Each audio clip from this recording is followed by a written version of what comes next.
There is nothing. Only warm primordial blackness. Your conscious ferments in it. No larger than a single grain of malt. You don't have to do anything anymore. Ever. Never, ever. Never, ever, ever, baby. An inordinate amount of time passes. It is utterly void of struggle. No ex-wives are contained within it.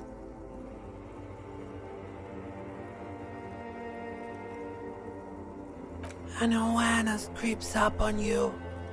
A mass lies hidden in your dead angle, soaking in some lurid acidic sauce. It's bloated and shameful, a ball of meat surrounding you. This is a terrible line of questioning, and it will only lead to more awareness of the meat thing.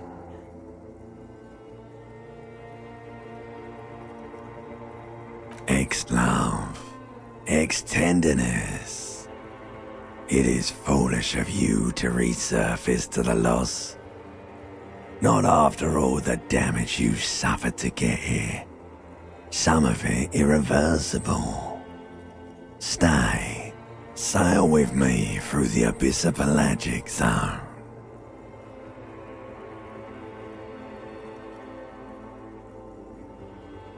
Do you really?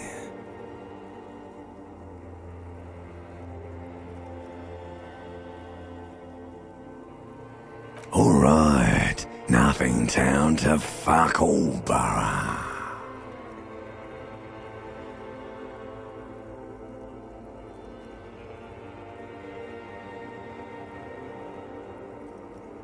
Not you. Your days of giving a shit and being that type of animal are over. The song of death is sweet and endless. But what is this? Somewhere in the sore, bloated man-meat around you. Like a fly to the ointment, your conscience sticks to it. The limbed and headed machine of pain and undignified suffering is firing up again. It wants to walk the desert, hurting, longing, dancing to disco music.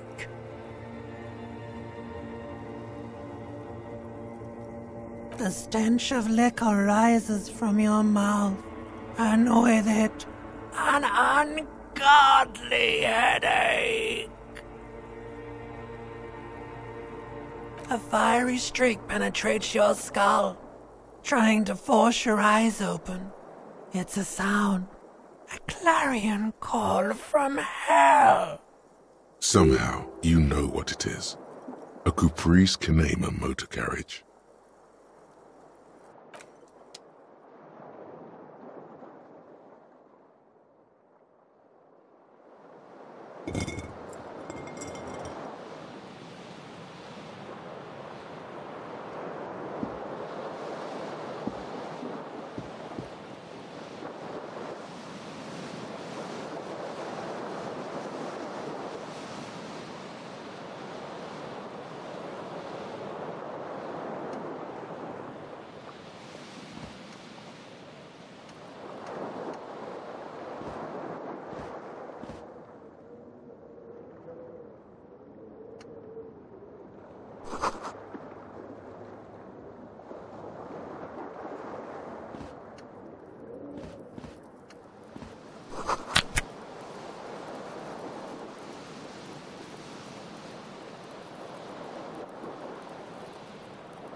This fan has two chain pull switches.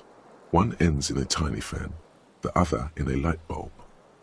A truly horrific necktie has somehow attached itself to one of the blades.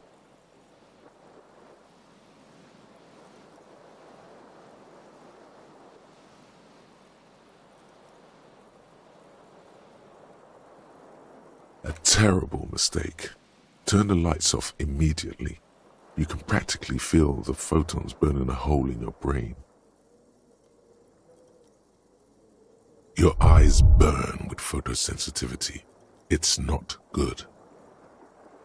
The blades come squeaking to a halt. It should be easier to reach the tie now. You swoop up and catch the tie. Snap. It's released from the blade. What you have in your hand is a truly hideous necktie with 4 or 5 different patterns. The knot reminds you of a noose.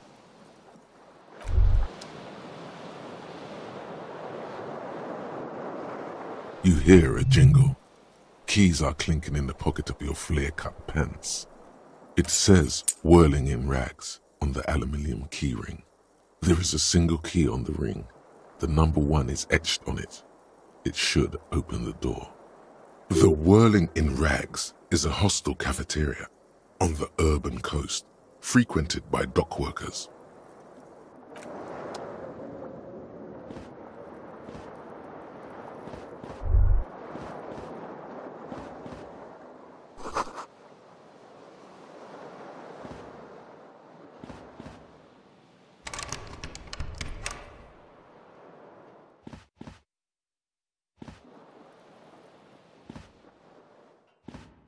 A mirror hangs above a bent and broken sink.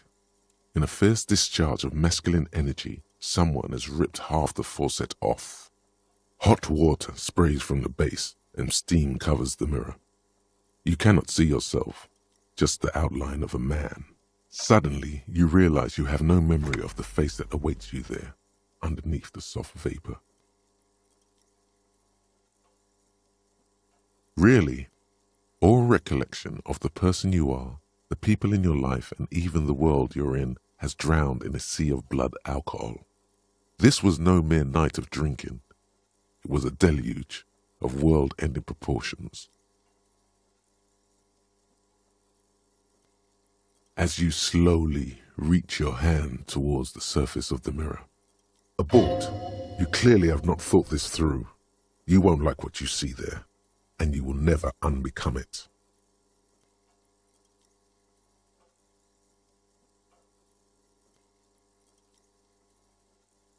Yeah, there is definitely something wrong with it.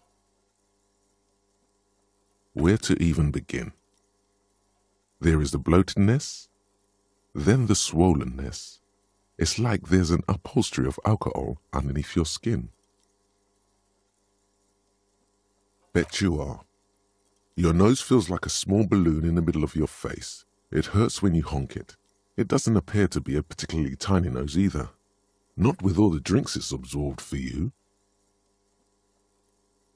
It's not. It's swollen and snail-like, wriggling between your fingers. Behold. You have no idea who this thing is, do you?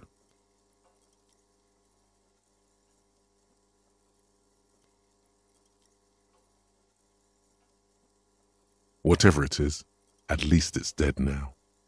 There's clearly rigor mortis on your face. Or wait, is that an expression? Are you trying to make an expression with that face? Please stop. It's horrible. You're scaring yourself. You can't, can you? It's like it's not even voluntary anymore. You have worn that grin into your face, and now it won't come off. What does it even mean? What is the emotion you're trying to convey?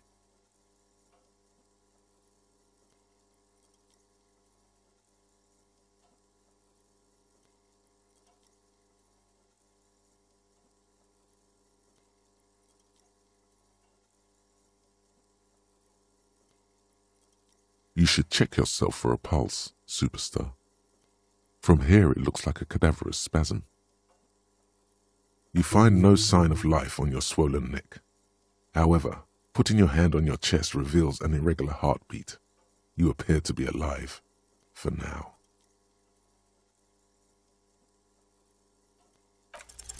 It belongs in the new, the third decade of the current century.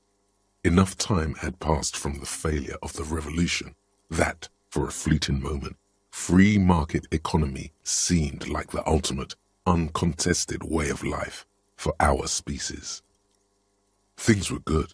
It was smooth sailing.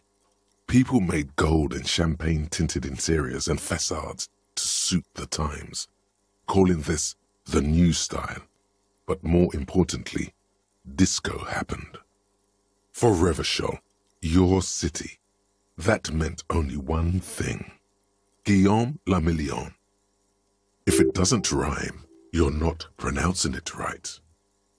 Out of the dazzling swirl of disco music, in an open-air boîte de nuit, somewhere in Revachol West, Guillaume's blonde mane appeared on the screen. He sang some bullshit. Then he made the expression.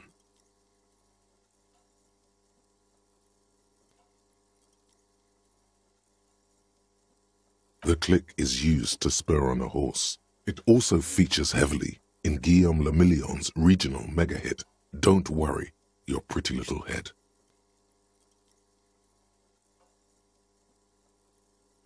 Some 20-odd years.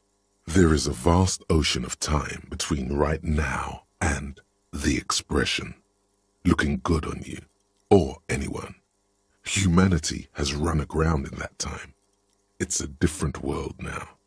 The expression is a relic. Everyone loved it.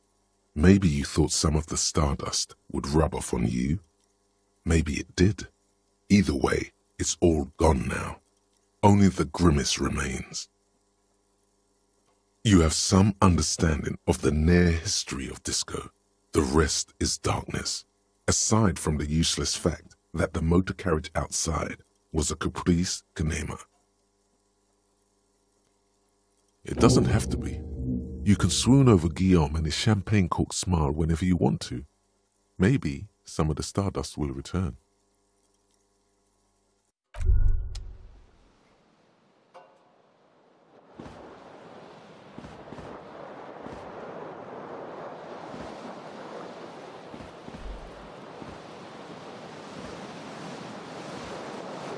The window stands broken in its frame. Cold wind blows in.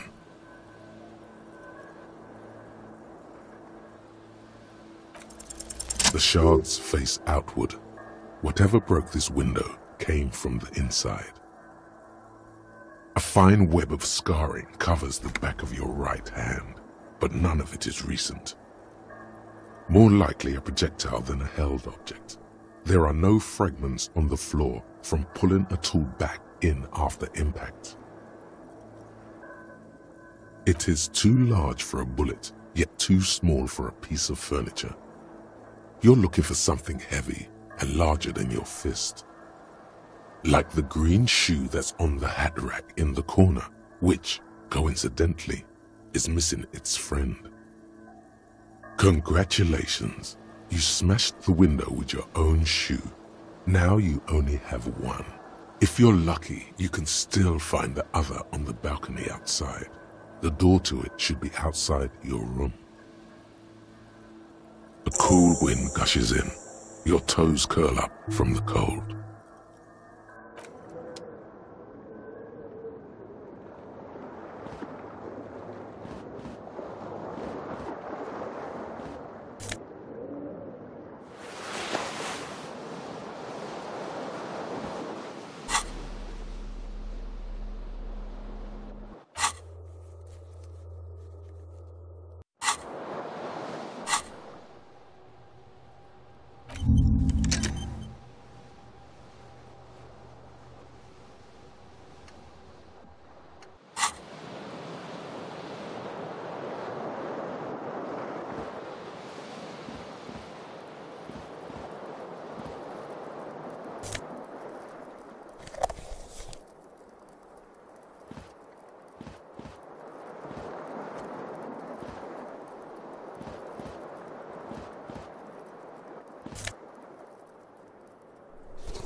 Hello, officer.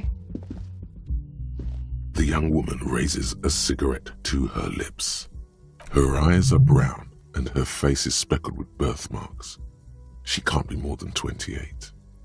A silver jumpsuit falls off her like scale armor, sparkling. This is the sparkle of too many nights out on the city.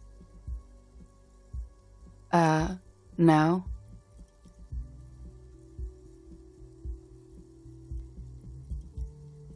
Because you're a police officer, sir.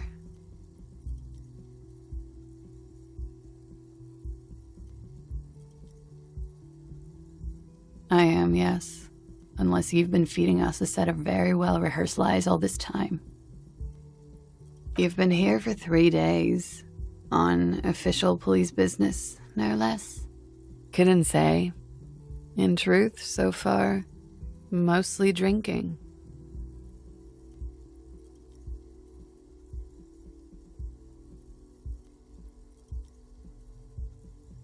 Could it be because of the drinking? She hasn't had time to put her makeup on. This is her morning cigarette. She looks tired, her beauty waning faster than it ought to at her age.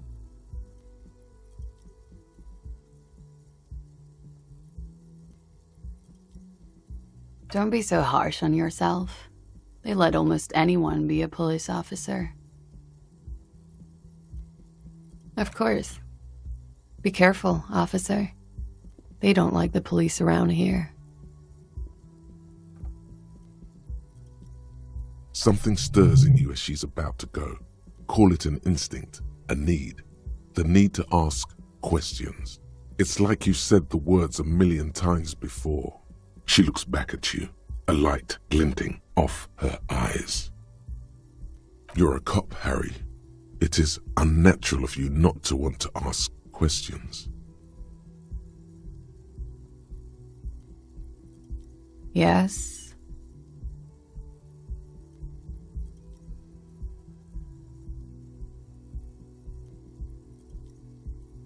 The dock workers are pretty cocky. They think they're police enough. At least here on the coast. I can't say about the rest of the city. You're in a hostel, sir. We are in Revachol. Revachol is the disgraced former capital of the world, divided into zones of control under foreign occupation. Half a century after a failed world revolution, she is central to our moment in time. You sure look like you're from Revachol. Revachol parties. Her accent suggests she is not from around here. She's from Aranier, another part of the world. It's 51. The current century? Centuries don't have numbers, they have names, and this is the current one. Civilization has existed for 8,000 years, sir. You're right. There is nothing funny about civilization. There was the usual ruckus, loud disco music. I couldn't say. It's impossible to hear people speaking from over here. Oh, yes. Various artists. Ostentatious orchestration prime among them. Oh, that. Yeah. Whoa. The less said about OO, the better. OO were huge where I come from. I was very young then, of course. Like 7. Life gets hard, but we go on. I don't know about that. At around 2 o'clock, the disco stopped, and there was a change of pace. A slow, sad song started playing, like organ music on repeat. That went on for quite a while. Some of the time, you were yelling along to it.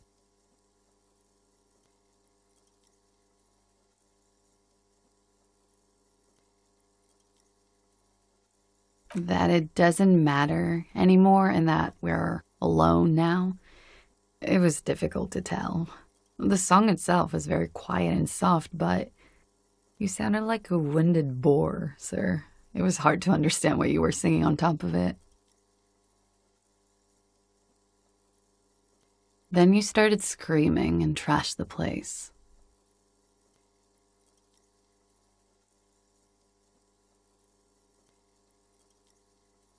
No, it didn't sound like there was a fight. It sounded like someone was trashing their room. A window was smashed. The tape player, probably. The song stopped. And furniture, too. A real destructathon. There was screaming. Then I think you passed out.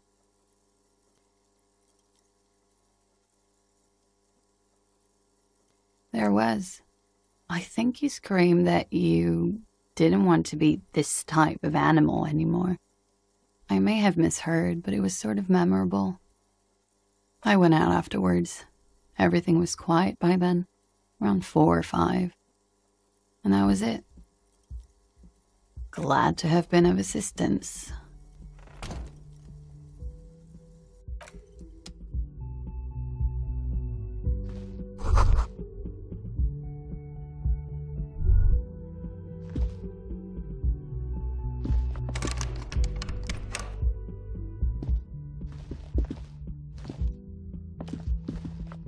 The door is closed. There is no answer. You hear the shower being turned on, somewhere inside. Still no answer. This door can only be opened with a key or from the inside. Still nothing. Still nothing.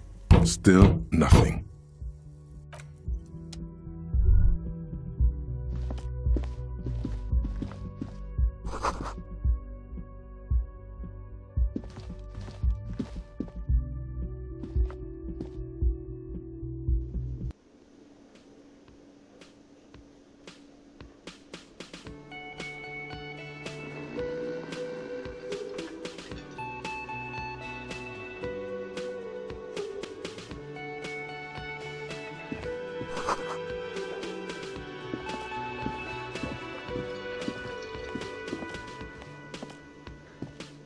A man in his late 20s stands behind the counter, inspecting a stuffed seabird. As you approach, he gives you a sideways glance. Everything is cool between you and this guy. He's a big fan. Make some small talk. A competent work of taxidermy. The white and brown seabird lies among piles of coasters and drying mugs. One of its wings broken. The man looks like the bird was ripped off the shield that was used to mount it, most likely on a wall. This is the Great Skua. The seabird is the symbol for the discovery of the Insulindian Isola, the part of the world you are in right now. The small steel tag says as much. The Great Skua. Steaquarius Skua. Look, your buddy is over there. Why don't you go and talk to him, okay? He pretends not to hear you, concentrating on the bird instead. A competent work of taxidermy. The white and brown seabird lies among piles of coasters. Looks like the bird was ripped off the shield. This is the Great Skua. The small steel tag says as much. Look, your buddy is... Why don't you go and talk to him, okay? He pretends not to hear you, concentrating on the bird instead. No, I'm not the bartender. I'm the cafeteria manager. He's very animated all of a sudden. This seems like a touchy subject. That period of my life is over. Not everyone who stands behind a counter is a bartender, okay? I have 3 cafeterias to manage. 3. Sylvie tends the bar here, not me. I'm only standing in. She just, you know... His eyes dart from left to right. This man isn't lying, but he is hiding something.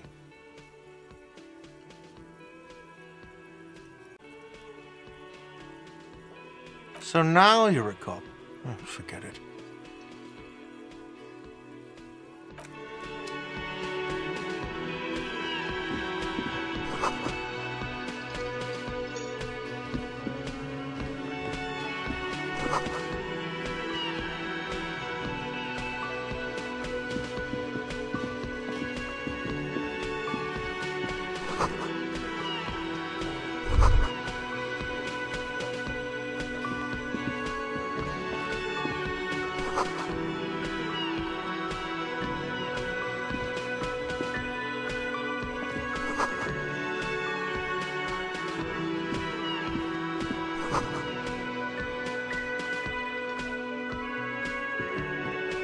Hello, sweetie. You shouldn't keep your colleague waiting.